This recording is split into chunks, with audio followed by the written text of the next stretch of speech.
So we have Elle Nash's Deliver Me. And this is what number book for you? This is my fourth book.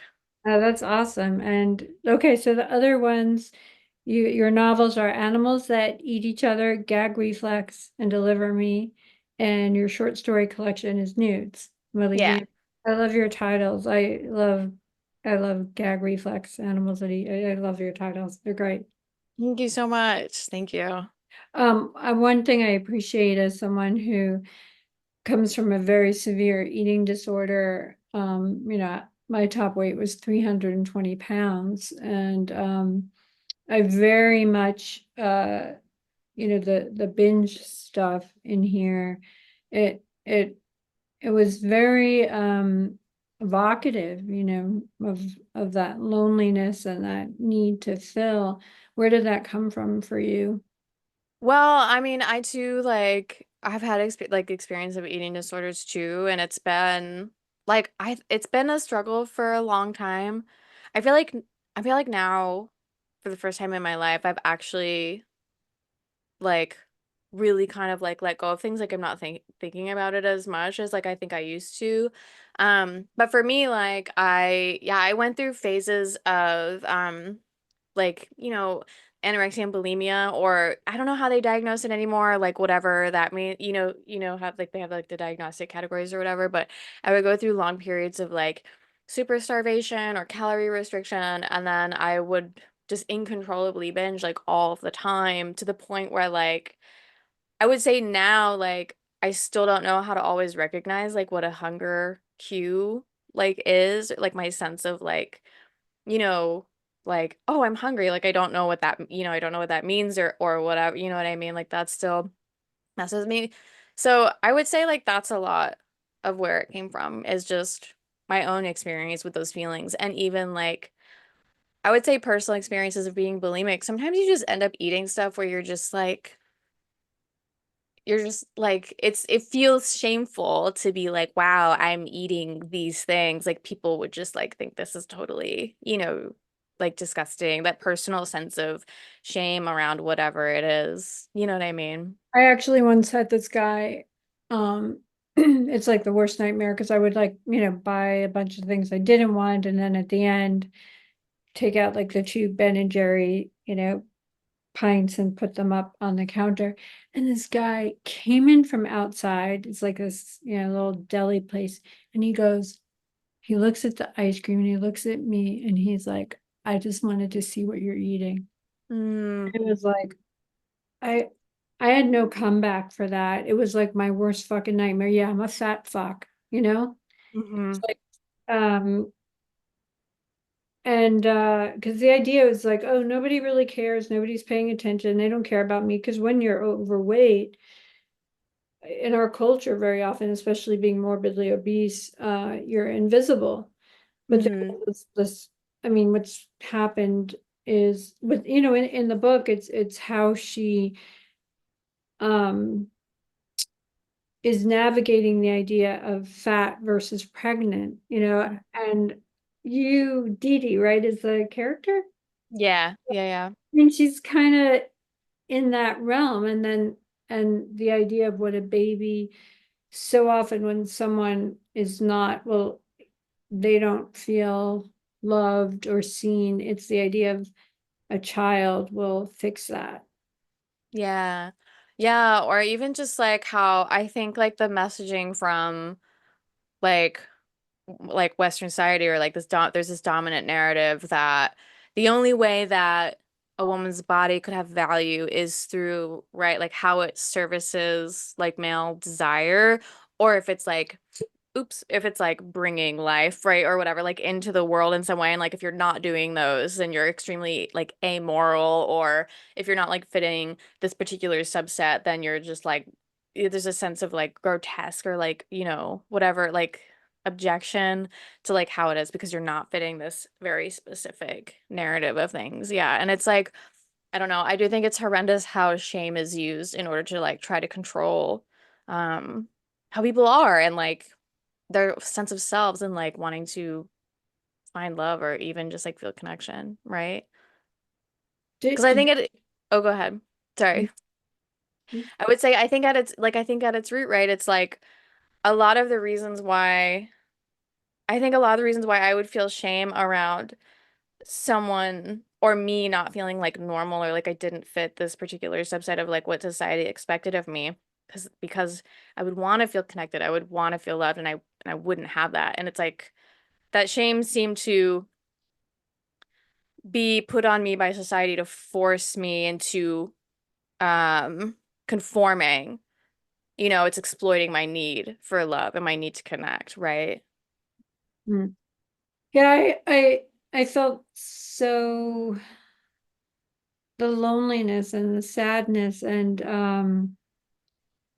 for Dee Dee and the complete not knowing who she was and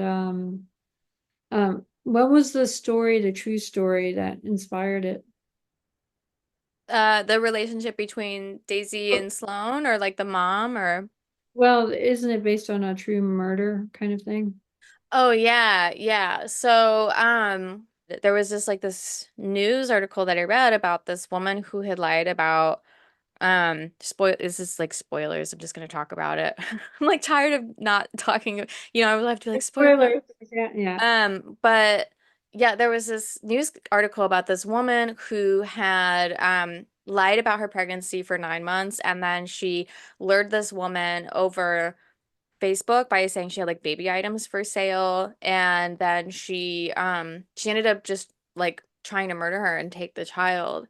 And Wait, out of her?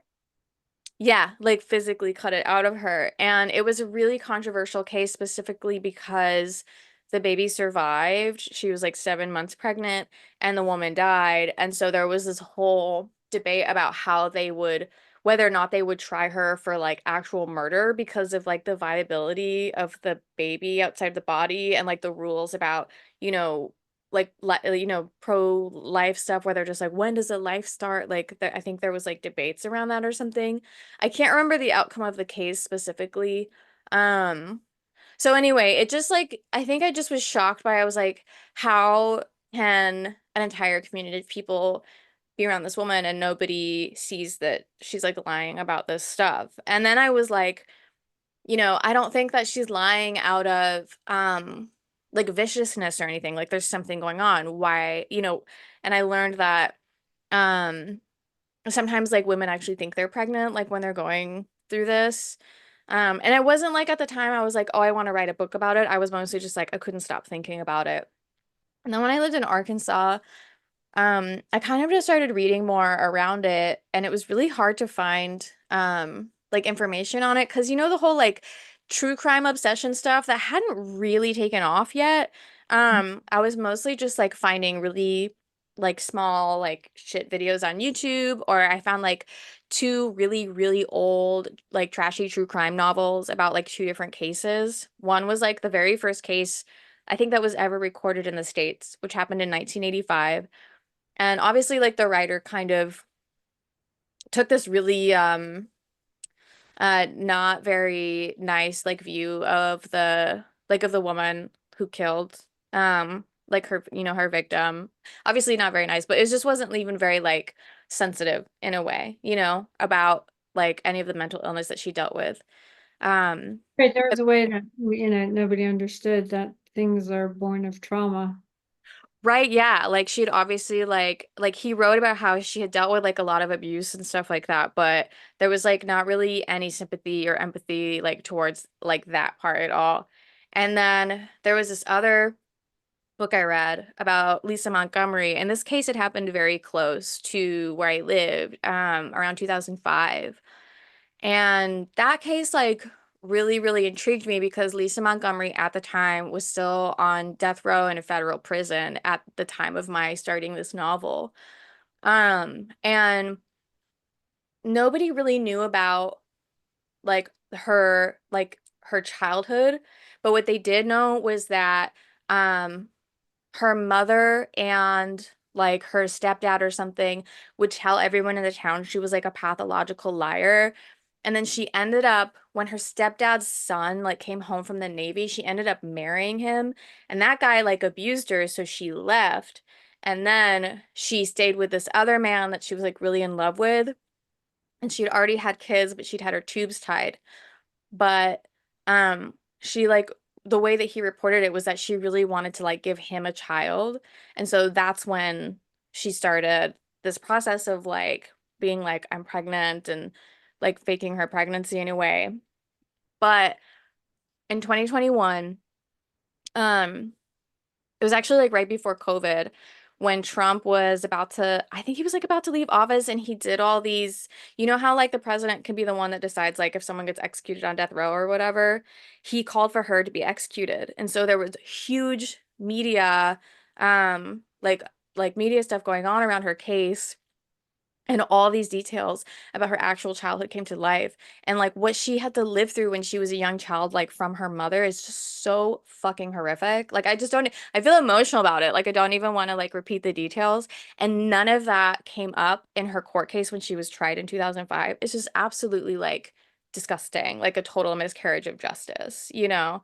And so that just like her case just like really really touched me and I just was like I think I just felt even more compelled to be like, I just want to like understand how a whole community of people can like fail a person who's like mentally unwell and like how, you know, like how this can happen. So Did they execute her or what happened? they did. They tried really, really hard to appeal the case, but like but it didn't work. Yeah. So she was the first woman executed by the federal government in like 65 years, Mm, mm. which is like it's just that, yeah, it's just like so terrible. Yeah, it's so terrible.